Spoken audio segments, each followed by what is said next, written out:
Operation सिंदूर के बाद PM Modi कल पहली बार जम्मू कश्मीर का दौरा करेंगे। PM Modi Udhampur, Srinagar, Baramulla rail link देश को समर्पित करेंगे। पीएम मोदी 2 वंदे भारत ट्रेनों को भी हरी झंडी दिखाएंगे। तो प्रधानमंत्री का कल दौरा होगा जम्मू कश्मीर का। बता दें कि ऑपरेशन सिंदूर के बाद ये पहली बार है जब प्रधानमंत्री जम्मू कश्मीर के दौरे पर कल रहेंगे। ऑपरेशन सिंदूर के बाद प्रधानमंत्री नरेंद्र मोदी पहली बार जम्मू कश्मीर का दौरा कर रहे हैं। इस दौरान प्रधानमंत्री नरेंद्र मोदी दुनिया के सबसे ऊंचे पुल चिनाब ब्रिज का उद्घाटन करने वाले हैं। साथ ही अन्य विकास योजनाओं की सौगात देशवासियों को देने वाले हैं। इस दौरान प्रधानमंत्री नरेंद्र मोदी के संबोधन पर भी तमाम नजरें रहने वाली हैं। प्रधानमंत्री नरेंद्र मोदी कल जम्मू कश्मीर के दौरे के दौरान Udhampur, Srinagar, Baramulla rail link USBRL परियोजना राष्ट्र को समर्पित करेंगे। 272 किलोमीटर लंबी USBRL परियोजना का निर्माण करीब 44,000 करोड़ रुपए की लागत से किया गया है। रेलवे बोर्ड के सूचना एवं प्रचार विभाग के कार्यकारी निदेशक, रेलवे के मुख्य प्रवक्ता दिलीप कुमार ने जानकारी दी है कि USBRL परियोजना पूरी तरीके से विद्युतीकरण खंड है और इसमें 36 सुरंगें और 943 पुल शामिल हैं। इस दौरान पीएम मोदी दुनिया के सबसे ऊंचे railway arch bridge Chenab bridge और देश के पहले केबल स्टैंड रेल ब्रिज अंजी ब्रिज जो USBRL का हिस्सा है का भी उद्घाटन करेंगे।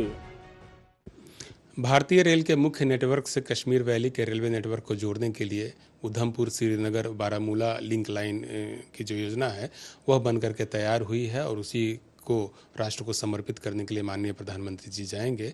यह 272 किलोमीटर लंबी परियोजना है और पूरी तरह से इलेक्ट्रीफाइड है। इसमें 36 सुरंगें और 943 ब्रिजेज हैं।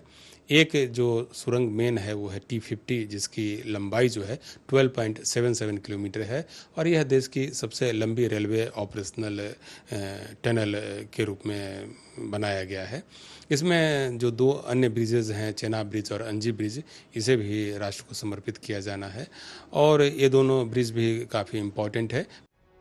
रेलवे के मुख्य प्रवक्ता दिलीप कुमार ने कहा है कि ये परियोजना कश्मीर घाटी और देश के बाकी हिस्सों के बीच हर मौसम में निर्बाध रेल संपर्क स्थापित करेगी। इसका उद्देश्य क्षेत्रीय गतिशीलता को बदलना और सामाजिक आर्थिक एकीकरण को बढ़ावा देना है।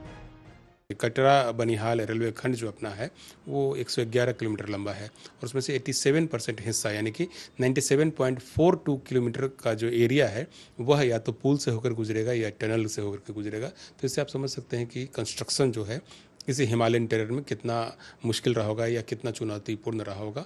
फिर भी हमारे इंजीनियरों ने और हमारी टीम ने इसको तैयार किया और जो टनल्स बनाए गए हैं वो सभी बैलास्ट लेस ट्रैक उसके अंदर है। न्यू टनलिंग मेथड का इस्तेमाल हम लोगों ने इसमें किया है और ये जो टनल्स बने हैं वो अपने आप में काफ़ी विशिष्ट टनल्स हैं।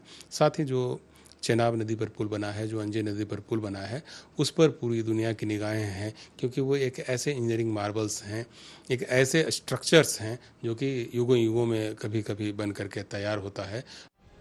अपनी यात्रा के दौरान प्रधानमंत्री नरेंद्र मोदी 2 वंदे भारत एक्सप्रेस ट्रेनों को भी हरी झंडी दिखाएंगे। इनमें एक श्री माता वैष्णो देवी कटरा से श्रीनगर और दूसरी श्रीनगर से कटरा के बीच चलेगी। जम्मू कश्मीर में वंदे भारत एक्सप्रेस के 2 रैक रखे गए हैं। एक ट्रेन सेट से अप और डाउन का एक ट्रिप होगा। इसी तरह दूसरे ट्रेन सेट से अप और डाउन में प्रतिदिन एक ट्रिप होगा। इन सभी ट्रेनों का कमर्शियल परिचालन 7 जून से शुरू होगा। ऑपरेशन सिंदूर के बाद प्रधानमंत्री नरेंद्र मोदी का ये दौरा काफी महत्वपूर्ण माना जा रहा है। जाहिर है रणनीतिक तौर पर प्रधानमंत्री नरेंद्र मोदी का जम्मू कश्मीर का दौरा काफी महत्वपूर्ण माना जा रहा है। ऑपरेशन सिंदूर के बाद प्रधानमंत्री नरेंद्र मोदी न केवल जम्मू कश्मीर में विकास योजनाओं की सौगात और रेलवे से जुड़े प्रोजेक्ट को यहां पर देश को समर्पित करने वाले हैं, बल्कि सामरिक तौर पर महत्वपूर्ण जम्मू कश्मीर में प्रधानमंत्री नरेंद्र मोदी परोक्ष रूप से पाकिस्तान प्रायोजित आतंकवाद को भी एक बड़ा संदेश देते नजर आने वाले हैं। कैमरामैन विदर्भ के साथ प्रदीप कुमार, टोटल न्यूज, जम्मू।